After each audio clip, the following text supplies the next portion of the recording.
Imagine a hacker finds a flaw in your system before the developers even know it exists. There's no fix, no patch, and no protection. That's exactly what a zero-day attack is, and it's one of the most dangerous threats in cybersecurity. In today's video, we're going to break down zero-day attacks in the simplest way possible.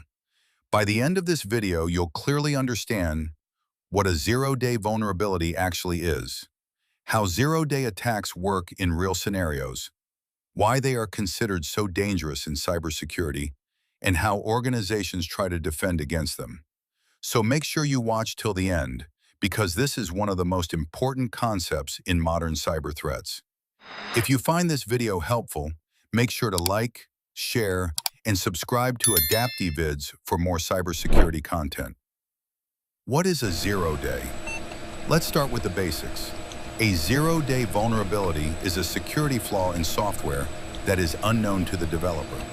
Because the developer doesn't know about it, there is no patch or fix available. Now, if a hacker discovers and exploits this flaw before it's fixed, it becomes a zero-day attack. The term zero-day means the developer has had 0 days to fix the problem. How zero-day attacks work. Here's a simple step-by-step breakdown. A vulnerability exists in software. A hacker discovers it before anyone else. The hacker creates an exploit, a method to use that flaw. They launch an attack. The developer eventually discovers the issue and releases a patch. The critical window is between discovery and patching. That's when systems are most vulnerable. Why zero-day attacks are so dangerous. Zero-day attacks are especially dangerous because there is no immediate fix available.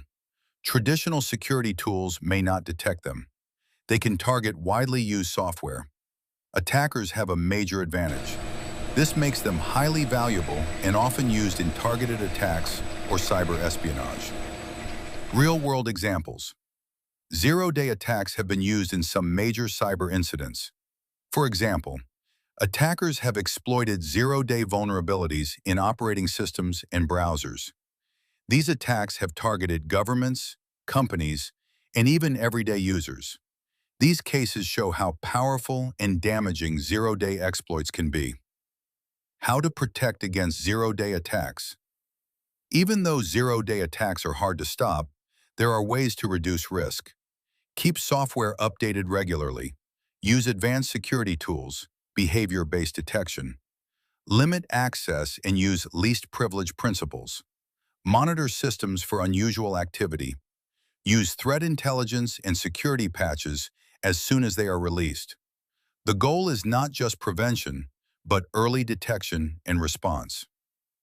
Key takeaway. A zero-day attack is dangerous not because it's complex, but because it's unknown. And in cybersecurity, unknown threats are always the hardest to defend against. If you found this video helpful, don't forget to like, share, and subscribe to Adaptivids for more cybersecurity content.